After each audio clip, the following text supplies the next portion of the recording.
Bienvenidos, buenos días, buenas tardes. Muchas gracias por estar aquí hoy con nosotros, dedicarnos este ratito a hacer un espacio en la agenda. Les habla Luis Baliño, yo soy el responsable del área internacional de BioArray para Europa. Hoy estoy en sustitución de Andrés Antón, que es quien figura en las invitaciones y aquí en las imágenes del webinar. Hoy no ha podido estar porque le ha surgido un compromiso ineludible. Entonces, como digo, hoy yo le represento. Y conmigo está Luis Alcaraz, que es nuestro ponente de hoy. Hola, ¿qué tal? Buenas tardes. Luis Alcaraz es nuestro director técnico y será la persona que cuente nuestra experiencia en estos dos test de evaluación endometrial de los que vamos a hablar hoy. Nada, estamos en la era de los webinars, no hay mucho que explicar, simplemente que lo hemos organizado de manera que Luis hará primero la presentación seguida y dejamos un ratito para las preguntas al final, así es todo más fluido. No obstante, las preguntas no hace falta plantearlas al final, sino que a medida que se les vayan ocurriendo las pueden escribir en el chat. Las preguntas las haremos vía escrita. Luego, al final, ya digo, leeremos idealmente todas ellas y, si no, las que nos dé tiempo. ¿Qué más? Nada, evidentemente el propósito de este webinar es compartir nuestras experiencias en estos test que vamos a contar hoy, pero como evidentemente somos un laboratorio también que prestamos estos servicios, si adicionalmente al interés científico del tema de hoy desean saber cómo manejamos este tipo de análisis, cómo recogemos muestras, cómo reportamos, precios, etcétera, ahí les recomiendo que vayan a la parte lateral derecha inferior, en un apartado que rotula el webinar como Offers, pero que no es Offers, es simplemente una parte donde van a ver la foto de Andrés Antón como responsable de soporte y comercial para Latinoamérica. Y ahí, si clican en un botoncito que pone solicitar llamada, van a ser conducidos a una especie de calendario donde pueden reservar una pequeña cita para una videollamada, videoconferencia con Andrés, ¿vale? Esto estará activo todo el webinar también hasta el final. Y creo que no me dejo nada. Simplemente ahora unas palabras para presentar bien a nuestro ponente, al doctor Luis Alcaraz. Como dije, es nuestro director técnico. Fundó BioArray justamente junto con Andrés Antón hace ya 13 años. Es biólogo molecular, investigador en los campos de proteómica y genómica, principalmente mediante técnicas de alto rendimiento, como son el NGS, secuenciación masiva, y los microarrays o microarreglos. Y, evidentemente, con una larga experiencia en bioinformática. Antes de fundar BioArray, tuvo diversos cargos en investigación, tanto en entes públicos como privados, y sigue siendo hoy día profesor de bioquímica en la Universidad de Elche, la universidad de nuestra ciudad. Y creo que nada más. Así que, sin más, le doy la palabra a Luis y disfruten del webinar. Y, como dije, no duden en ir escribiendo cualquier pregunta y al final las leemos. Luis. Muy bien, muchas gracias, Luis. Luis, ¿me podrías confirmar si la cámara está funcionando? Porque no, estás en negro. Estás en negro. Vale, es que se me ha quedado frita la cámara, entonces... Es que tienes la externa, ¿no? Sí. Pues desenchúfala, porque así al menos que te vamos con la del ordenador.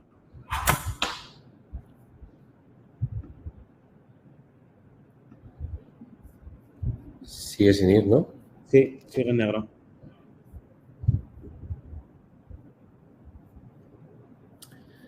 Bueno, pues tiro sin cámara.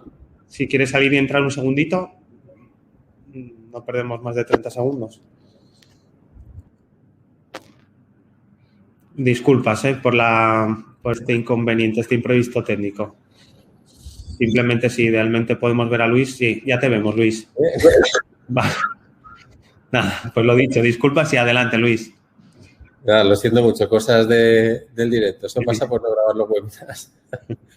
Mira, a ver, ahora no voy. Vale, pues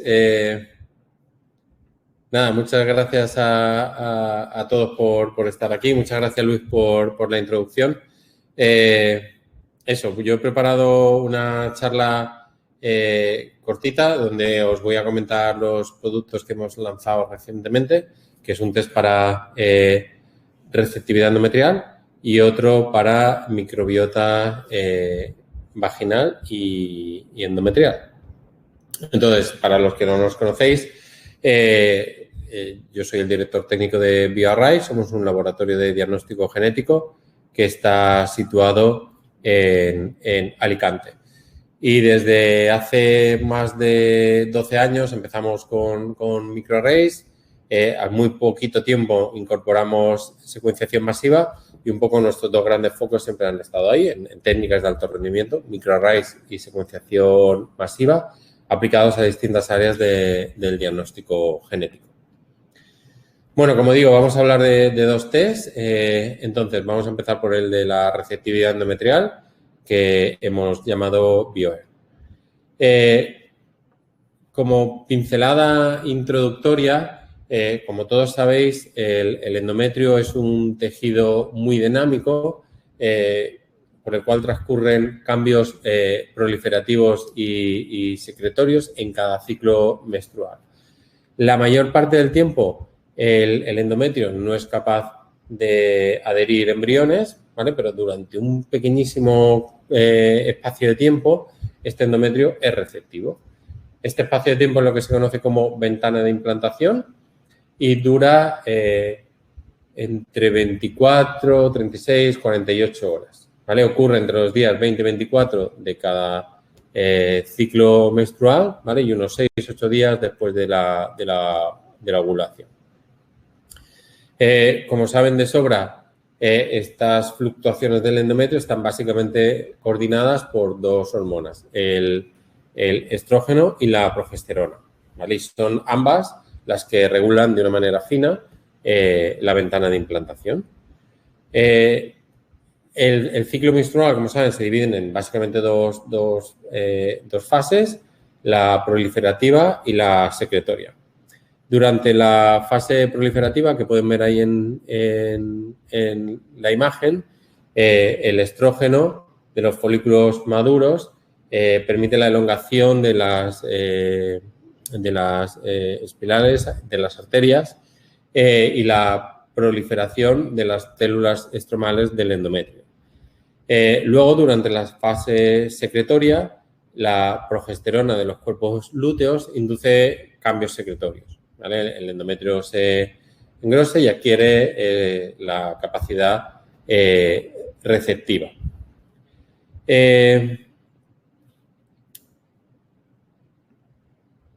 Entonces, como veis, digamos, tiene que estar muy regulado el momento en el que transferimos el embrión con el momento en el que el endometrio es receptivo. Como habéis visto, este periodo de tiempo es muy cortito, ¿vale? Normalmente se produce en el día 7 después del pico de la LH en un ciclo natural y en el día 5 después de la toma de la progesterona en un ciclo sustituido. Entonces, es muy importante que esto esté muy bien regulado, que en el momento que transfiramos el embrión, el endometrio esté receptivo. Pero esto no son matemáticas, cada cuerpo es de una manera y no todos los endometrios evolucionan o cambian exactamente a la misma velocidad. Entonces, nos podemos encontrar con endometrios a los que les cuesta más llegar a la ventana de implantación y endometrios que van más rápido. Entonces, a los que les cuesta más llegar a la ventana de implantación, puede suceder que cuando vayamos a transferir el embrión, ese endometrio, como digo, todavía no haya alcanzado su ventana de implantación ideal. Por el contrario, nos podemos encontrar la situación en la que un endometrio evolucione de una manera más rápida y entonces cuando nosotros vayamos a transferir el embrión, esa ventana de implantación esté cerrándose o prácticamente cerrándose. Hasta ahora teníamos diversas técnicas para medir el momento en el cual se encontraba el endometrio listo para recibir un embrión. Lo más común, quizá el más utilizado, es medir el engrosamiento de la pared del endometrio, porque se sabe que cuando un endometrio mide más de 7 milímetros, en principio debería de ser receptivo. El problema que tiene esta técnica, bueno, es muy fácil, es relativamente barata. El problema que tiene esta técnica es que, si bien tiene una sensibilidad muy alta, su especificidad es tremendamente baja. Como ven ahí, la sensibilidad es del 99%, pero la especificidad es solo del 3%. Eso significa que si nosotros vemos un endometrio con estas características, es muy probable que ese endometrio sea receptivo. Ahora bien, si no vemos un endometrio con esas características, no podemos estar seguros si el endometrio es receptivo o no. De manera similar, podemos medir otras cosas. Por ejemplo, podemos medir el flujo sanguíneo en el endometrio. En un endometrio receptivo, lógicamente, debemos de ver, mediante ecografía Doppler, podremos ver que hay un mayor flujo sanguíneo. En un endometrio que no está receptivo, veremos un menor flujo sanguíneo. Pero sucede lo mismo. Esta técnica tiene una sensibilidad muy alta, 100%, según este estudio, una especificidad muy bajita, un 8%. Más cosas, pues podemos, por ejemplo, verificar si vemos contracciones en el endometrio. Evidentemente, cuando tenemos un endometrio en un endometrio receptivo, no debemos ver contracciones. Entonces, aquí sucede justo lo contrario. Tenemos una sensibilidad muy bajita, del 7%, pero una especificidad del 94%. Porque si vemos contracciones, ese endometrio no va a ser receptivo. Pero el hecho de no verlas no significa que sí que lo sea. La inspección mediante histeroscopía es también muy utilizada y funciona muy bien. Aquí tenéis el aspecto que tiene un endometrio receptivo frente a uno no receptivo a la derecha. Y como pueden ver en el cuadro de texto, sucede exactamente igual. Bueno, en realidad empeora un poquito la sensibilidad con respecto a los primeros métodos, pero mejora la especificidad. Entonces, aquí tenemos una técnica un poquito más balanceada que el resto. Y desde hace algunos años se vienen utilizando técnicas genómicas. La más utilizada hasta ahora era la que probablemente todos conocen, que es el array de receptividad endometrial de eGenomics, en el cual medimos perfiles de expresión génica para determinar si un endometrio está receptivo o no. Se sabe que los genes que se expresan en un endometrio que está en estado receptivo son distintos de un endometrio que está desplazada la ventana de implantación. Todas estas técnicas genómicas, sobre todo a nivel de investigación, se están empezando a utilizar mucho para medir la receptividad endometrial. Obviamente, la que se está utilizando de rutina es la transcriptómica, pero hay muchas otras que se pueden utilizar. Por ejemplo, la proteómica y la metabolómica. En principio, sería mejor si pudiéramos medir de alguna forma la proteómica o la metabolómica del endometrio. El problema es que este tipo de tecnologías todavía son complejas y todavía no han tenido un traslado directo a la clínica. Entonces, a nivel clínico, todos seguimos utilizando la transcriptómica. Es muy probable que en un futuro no muy lejano, en realidad lo que se utilice sea una combinación de todas estas técnicas, porque es lo que seguramente nos va a dar una mayor información. Pero ya digo, a día de hoy todos nos estamos centrando en medidas de expresión génica. Bueno, en este sentido, hace relativamente poco, hace menos de un año, se publicó un artículo muy interesante, muy chulo, en el cual se midió la transcriptómica del endometrio, pero con una aproximación diferente a como se había hecho hasta ahora. En este artículo se consiguió por primera vez realizar experimentos de expresión génica a nivel de célula única. Esto es genial porque, como saben, en el endometrio podemos tener hasta 7 tipos celulares distintos. y no todos nos interesan. En principio, el que más nos interesan son las células epiteliales, pero tenemos las células estromales. Entre las dos conforman el 95% de las células de un tejido endometrial, de un endometrio, pero como digo, hay muchísimas otras células. En esta imagen, en la leyenda de la derecha, pues tienen los distintos tipos celulares que podemos encontrar. Entonces, como digo, aquí por primera vez se observó, pues eso, cómo las células epiteliales en el cuadrito de arriba tienen unos perfiles de expresión distintos a las células estromales. Lo que hicieron fue medir los perfiles de expresión génica de los distintos tipos celulares en distintos días del ciclo menstrual. Y pueden ver cómo incluso los genes que se expresan son completamente distintos. Tenemos, como pueden ver aquí, no lo veo muy bien porque mi pantalla es pequeñita, pero tenemos algunos genes que podrían servir como biomarcadores de la apertura de la ventana de implantación, como podrían ser el DPP4, por ejemplo, que se ve ahí, o sea, son los genes que están en la ventana de arriba a mano derecha. Bueno, en esa figura, no lo he dicho, en rojito naranja rojito son los genes que se están expresando. En azul, los genes que no se están expresando, que están reprimidos, ¿de acuerdo? Entonces, pues eso, pueden ver cómo hay algunos genes que comienzan a expresarse en un momento preciso cuando se abre la ventana de implantación. Pero esto no es lo típico, no es habitual que tengamos genes que se disparen en un momento preciso para que nos indique la ventana de implantación. Lo normal es como lo que tenemos en el conjunto de genes que vemos arriba, en el cual vemos como hay un conjunto de genes que comienzan a expresarse y luego disminuyen la expresión. Es decir, este estudio en realidad lo que nos está reforzando es la idea de que quizá más que apoyarnos en un único o muy poquitos marcadores, lo ideal es ver cómo se modifican los patrones de expresión a lo largo del ciclo menstrual. Y esa modificación de los patrones de expresión es lo que nos va a marcar con mayor precisión la ventana de implantación. Y la otra cosa importante es que debemos de encontrar la forma de distinguir entre las células del epitelio y las células estromales, porque como veis tienen patrones de expresión distintos.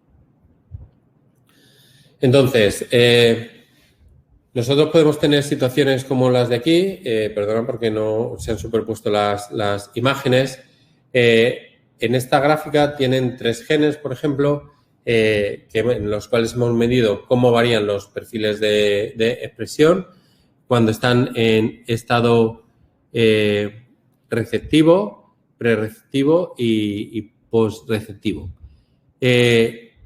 Entonces, como veis, podemos tener genes que cambian según en qué estado esté. El tercer gen, por ejemplo, sería a priori uno de estos genes que decía que son un buen biomarcador porque apenas están expresados en endometrios receptivos, prereceptivos y postreceptivos, pero de repente en un endometrio receptivo se encuentran tremendamente expresados, que es la última columna.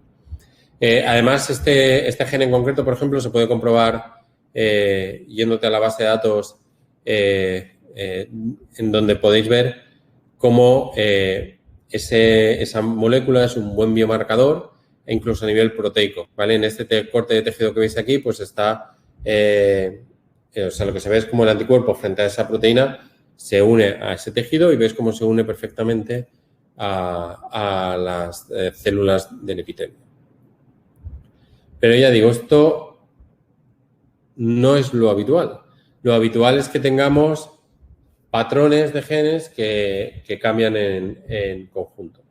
Entonces, hasta hace relativamente poco, cuando uno tenía que trabajar con expresión génica, lo normal era, como decía, pues eso, que se fijaran unos genes que suben y otros que bajan. Hoy en día, gracias a las técnicas de inteligencia artificial y machine learning, podemos no centrarnos en genes en concreto, sino ver cómo cambian esos patrones. En este sentido, nosotros lo que hicimos fue analizar cómo cambiaba el perfil de expresión génica de todos los genes que estábamos analizando, sin centrarnos en uno en concreto.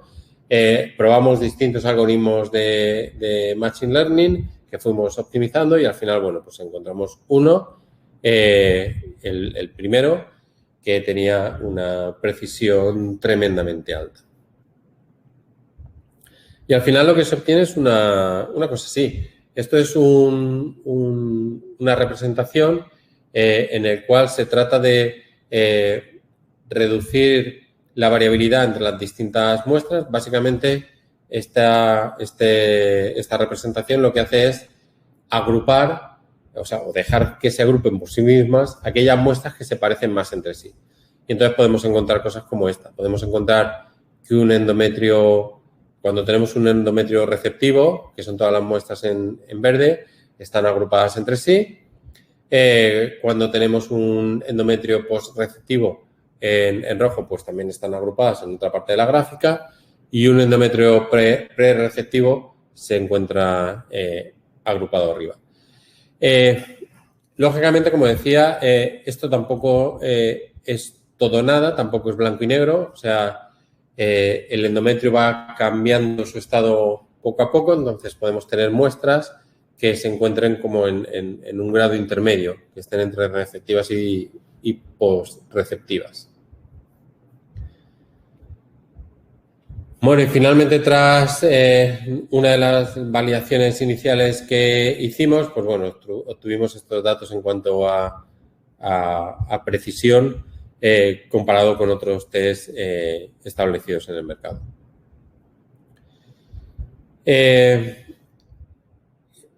Ya por último, solo por comentar un poquito el tema de la utilidad clínica que pueda tener la receptividad endometrial. Como no podría ser de otra manera, en reproducción asistida es un campo sometido a debate. Entonces tenemos grandes defensores y grandes detractores de esta técnica. Este es uno de los papers que a mí me gustan más, en el cual se demuestra pues eso, que cuando uno hace un test de receptividad endometrial, en este caso hicieron el ERA, intentaba clasificar los endometrios como receptivos, prereceptivos o postreceptivos, pues eso, simplemente atendiendo al test de receptividad endometrial, las tasas de embarazo no cambiaban, daba igual hacer el test que no. Sin embargo, ellos encontraron diferencias cuando combinaban la transferencia de un embrión euploide, es decir, la utilización del cribado de nucleoides, del PGTA, con un test de receptividad endometrial. Entonces, aquí sí que se observa diferencias entre utilizar un test de receptividad endometrial y no utilizarlo. Estos autores no encontraron diferencias estadísticamente significativas, pero son evidentes, ¿vale? Seguramente no fueron significativas, pues eso, debido a que, bueno, en realidad la N es bastante bajita. Cabe destacar tampoco que no encontraron diferencias en niño nacido.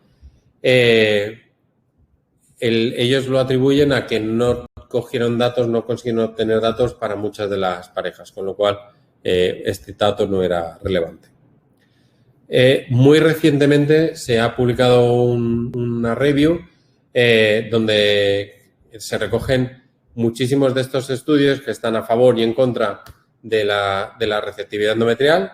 A mano izquierda, en verdecito, tenéis una representación de los 3 que a mí me parecieron más relevantes a favor de la receptividad endometrial. En rojo, los que estaban en contra de una receptividad endometrial. Entonces, bueno, pues por ejemplo, en el primer estudio se vio como el 27% de las pacientes que tenían fallos recurrentes de implantación tenían desplazada la ventana de implantación frente al 15% de las transferencias de las pacientes control.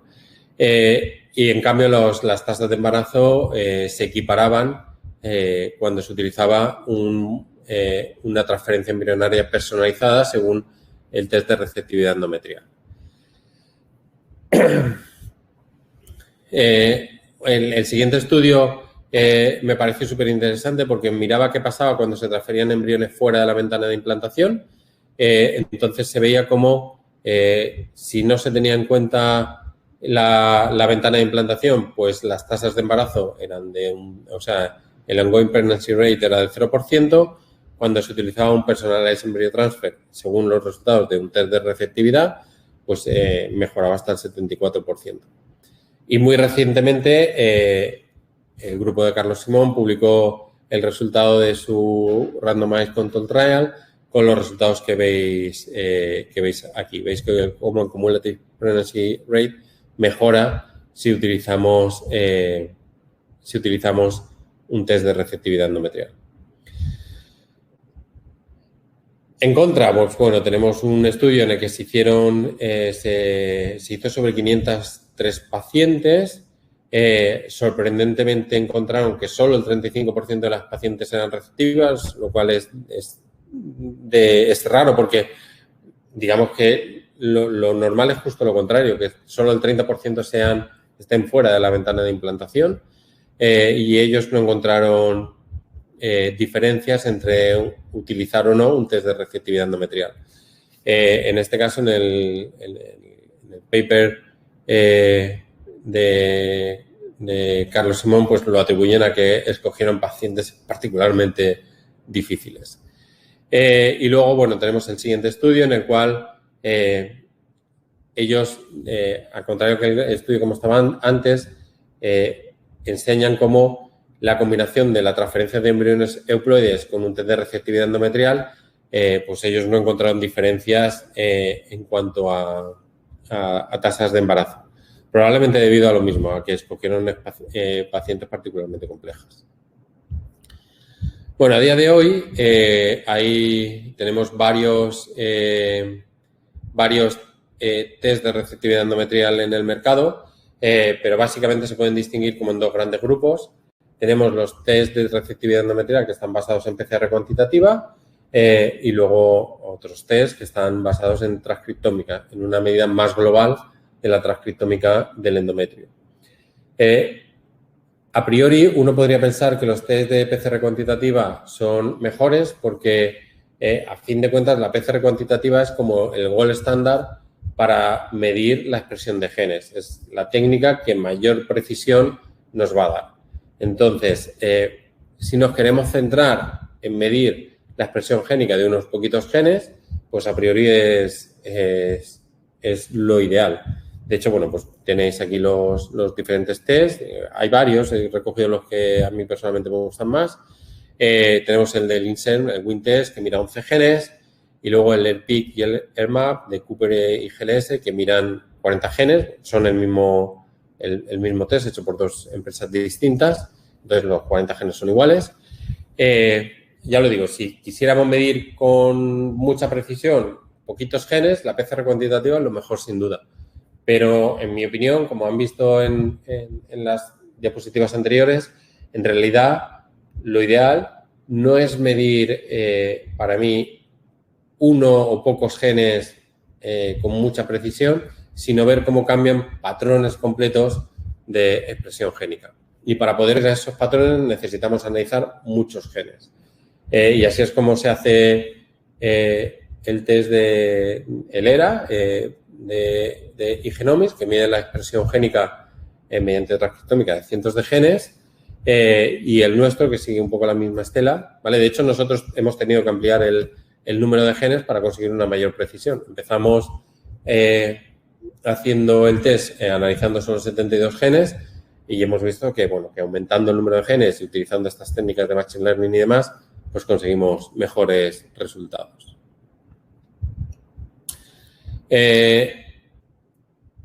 Ya para finalizar, pues algunas pinceladas sobre el test de receptividad endometrial.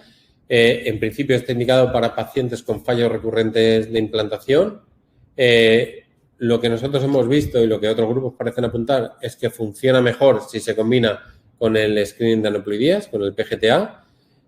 Nosotros creemos firmemente que las técnicas de transcriptómica funcionan mejor y sobre todo si están potenciadas por el uso de de Machine Learning. Como sabéis, este test se realiza en un ciclo simulado. Se hace la biopsia, se hace el análisis y hay que esperar al menos al siguiente ciclo para hacer la transferencia del embrión. Y luego, bueno, nosotros tratamos de hacerlo súper sencillito y reportamos simplemente si el embrión es receptivo, prereceptivo, posreceptivo o no receptivo. Perdón, el embrión o el endometrio. Perdona, sí. Es verdad, es verdad. Gracias, Luis. Entonces, bueno, esto es lo que al final damos, ¿vale? Nos encontramos con endometrios que pueden estar prereceptivos. Entonces, en día 5, entonces hay que esperar un poquito más. Endometrios que estén receptivos o endometrios post-receptivos. Ahora quería hablaros del segundo test, que es Microbi, que es para el microbioma de la vagina y del endometrio. Esto es de sobra conocido que la microbiota que podemos encontrar en vagina y endometrio afecta tremendamente a las tasas de éxito de la fecundación, es decir, pueden impedir en gran medida que el embarazo. Entonces, es importante tenerlas controladas. Como digo, esto se publicó, este es un estudio que se publicó hace muchos años por el grupo de Genomics. Entonces, ellos vieron cómo en distintas pacientes, que si las agrupaban según si eran pacientes que habían tenido abortos, es lo que pone como MISC, pacientes que no habían logrado un embarazo, son las que ponen NP, y pacientes que habían logrado quedarse embarazadas y tener un niño, que son LB, Live Birth. Entonces, veis cómo los distintos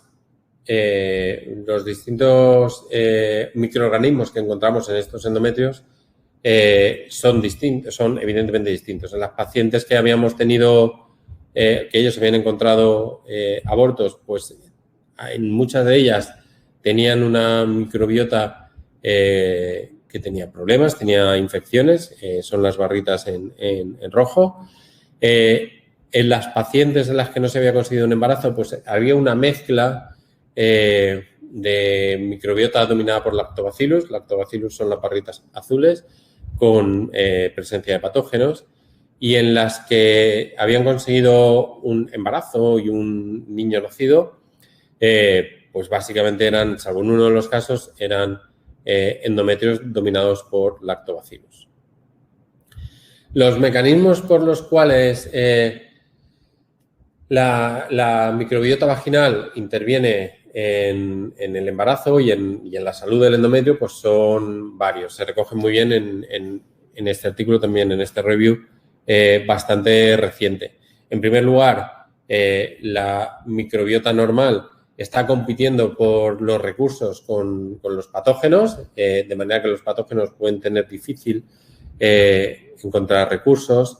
Segregan además metabolitos que favorecen la proliferación de ellas mismas, de sus mismas bacterias, pueden generar sustancias antimicrobianas, ayudan a estabilizar la integridad del epitelio y actúan como barrera física para que no entren los patógenos, mejoran la estabilidad genética. Bueno, pues como veis hay un montón de mecanismos por el cual la microbiota juega un papel importante en la salud de un endometrio. Para nosotros, en nuestro test, hemos decidido que, o consideramos que es importante, no solo estudiar el endometrio, sino también estudiar la vagina, por varios motivos. En primer lugar, la microbiota de la vagina y del endometrio son evidentemente muy parecidas, pero tienen diferencias significativas. Aquí en la figura de la izquierda, por ejemplo, pueden ver cómo un endometrio normal tiene una composición de microbiota distinta a una vagina normal y sucede lo mismo en fallos de ciclos de IVF. La microbiota del endometrio es distinta a la de la vagina. Nosotros en este punto también queremos resaltar que no es lo mismo cuando estudiamos el endometrio. Bueno, en realidad cuando estudiamos el endometrio hay que tener en cuenta qué es en concreto lo que estamos estudiando. Tenemos dos posibilidades cuando estudiamos el endometrio. Podemos estudiar el fluido endometrial o podemos estudiar la biopsia endometrial. Y son también distintas. En la figura de abajo en la izquierda, esta que es gris y blanca, pues puedes ver la cantidad de individuos que se identifican en tejido versus fluido. ¿Vale? Veis como hay una mayor diversidad en tejido endometrial y una menor diversidad en fluido. Y además el fluido endometrial está dominado por lactobacillus, como sucede con la vagina. En el endometrio, en tejido endometrial, no está tan claro que sea tan dominante lactobacillus. Entonces, nosotros preferimos estudiar vagina y endometrio, y dentro de endometrio preferimos estudiar la biopsia al fluido, porque el fluido vaginal, el fluido endometrial es muy similar al fluido vaginal. Entonces, prácticamente no aporta información o nos aportan la misma información. Entonces, ya digo, nosotros preferimos estudiar la vagina y la biopsia de endometrio. Además, para nosotros es importante porque en algunas ocasiones nos hemos encontrado, como este caso que os muestro aquí, en el cual cuando estudiamos la vagina encontramos la presencia de un patógeno, cuando estudiamos el endometrio ese patógeno todavía no está presente. Es muy probable que lo que haya sucedido aquí es que hayamos cogido esta infección en unos estadios relativamente iniciales, de manera que el patógeno todavía no ha proliferado hacia el endometrio. Pero insisto, esto si hubiéramos hecho solo el endometrio no lo habríamos visto, no habríamos detectado este patógeno. Entonces, gracias a haber estudiado el fluido vaginal, podemos tener una información más completa. Otra característica adicional de nuestro estudio es que en la medida de lo posible, porque no siempre es posible y no es posible para todas las especies, intentamos llegar a determinar qué especie en concreto de Lactobacillus nos encontramos en la vagina o en el endometrio. Como digo, se ha visto, hay algunos artículos incluso que sugieren que no todos los Lactobacillus son exactamente iguales y que dependiendo de la especie en concreto de Lactobacillus que encontremos en vagina o endometrio, nuestras probabilidades de éxito pueden mejorar o empeorar. Entonces, ya digo, en la medida de lo posible, porque no siempre es posible, intentamos identificar la especie concreta de Lactobacillus que está presente.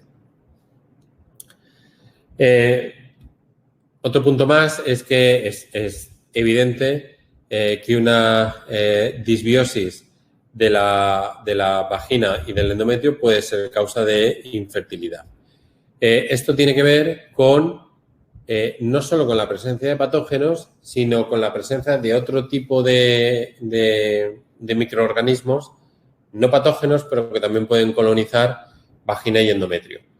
Esto es lo que se conoce como alfa-diversidad. La alfa-diversidad no es más que una medida de la cantidad de microorganismos que encontramos presente en una muestra de vagina o de endometrio y además tiene en cuenta si alguno de esos microorganismos es dominante o no. Entonces tendremos una alfa-diversidad muy alta cuando tengamos muchos microorganismos distintos y que ninguno sea dominante. Entonces, en este estudio se puede observar cómo cuando tenemos una diversidad muy alta, hay muchos microorganismos y ninguno dominante, nuestra prognosis es peor.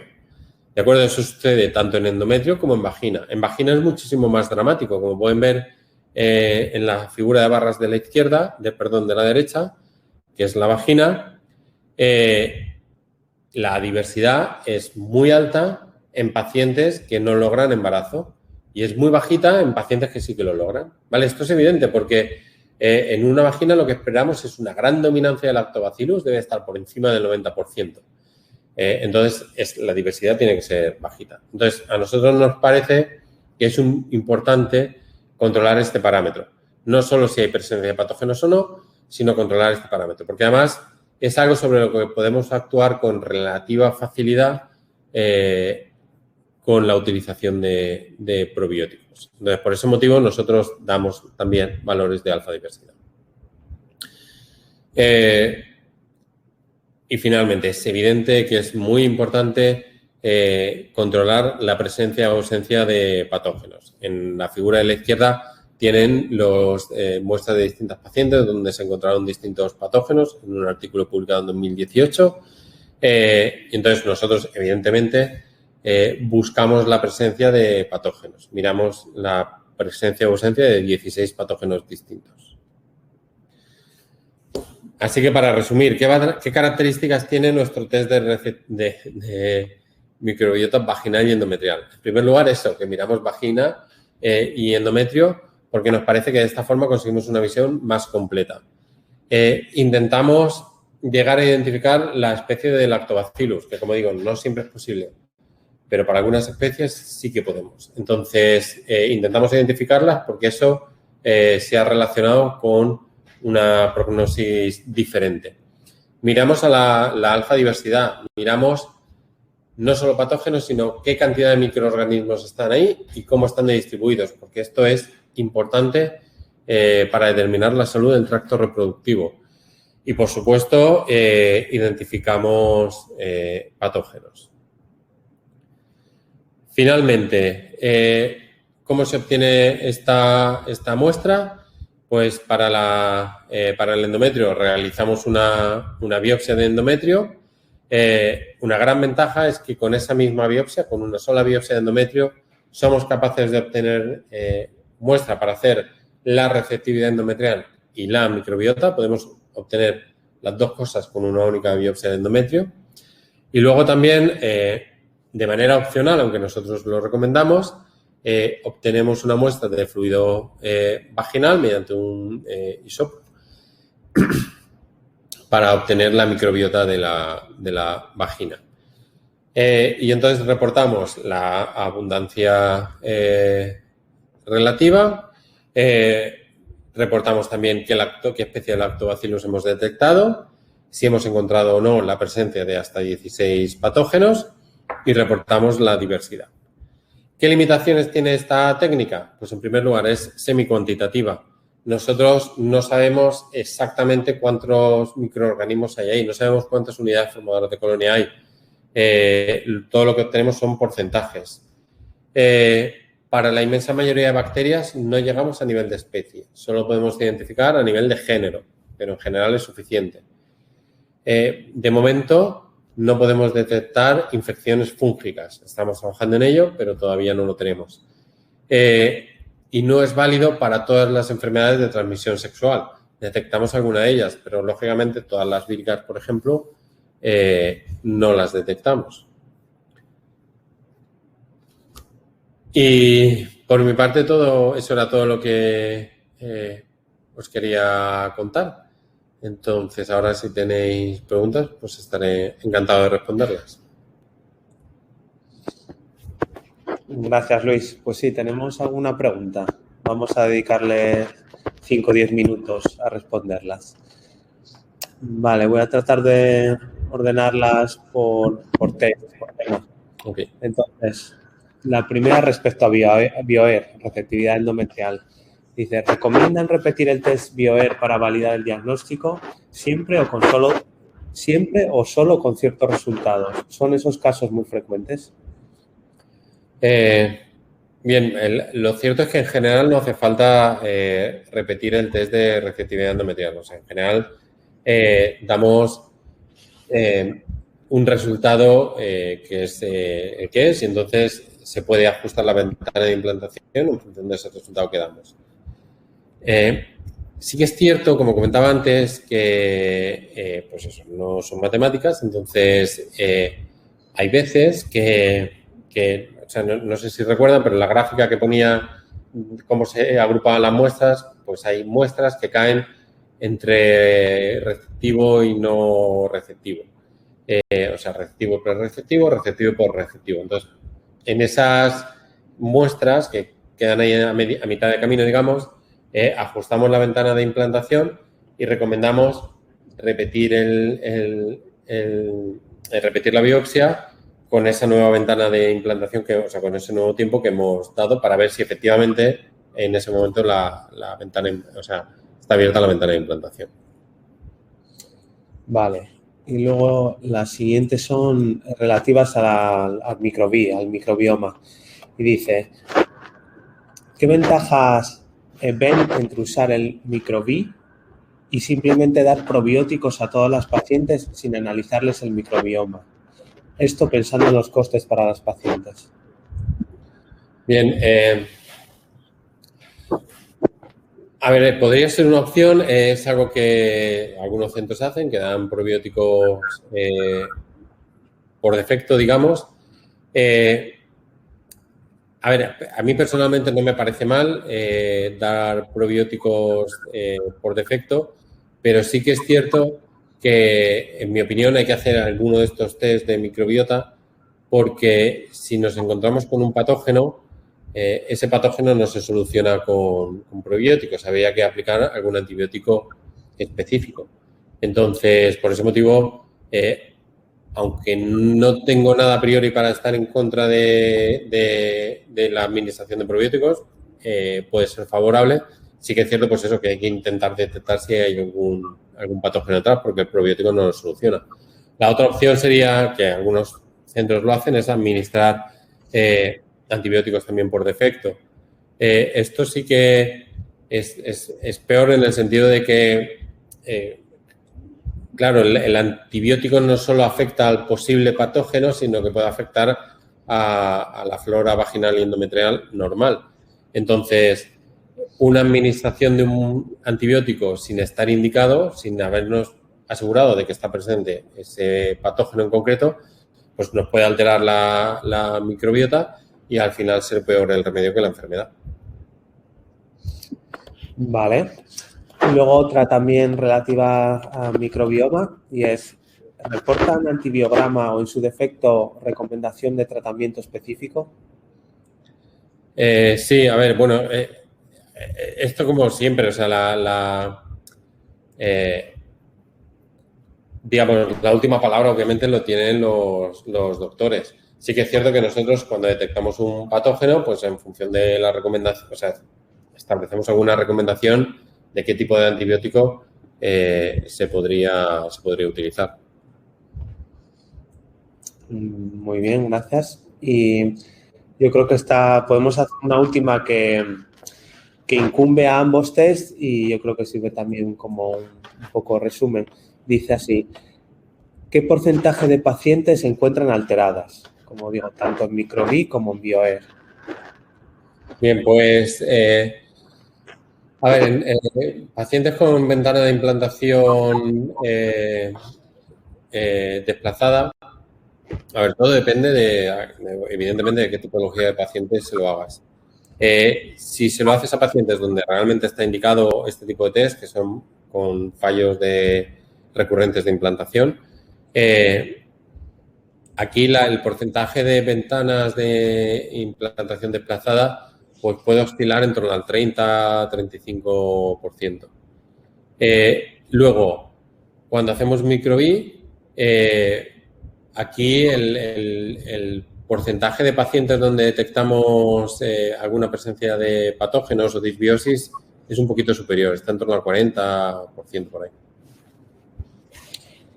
Muy bien, pues no tenemos más. Yo creo que hemos estado bien de tiempo, así que nada más agradecerte, Luis, también tu tiempo, a los asistentes, el interés y nada, repetirles simplemente que, como dije, ahí en la parte derecha, abajo, junto al chat, tienen el apartado Offers. Los vamos a dejar unos segunditos más ahora cuando despidamos. Y, como dije, si quieren ampliar información sobre cómo proveemos estos test, clican ahí en solicitar y pueden agendar una pequeña reunión con Andrés Antón, que es nuestro representante o encargado para toda Latinoamérica, que a su vez transmito las disculpas por no haber moderado él como estaba previsto por ese compromiso que le surgió. Así que nada más.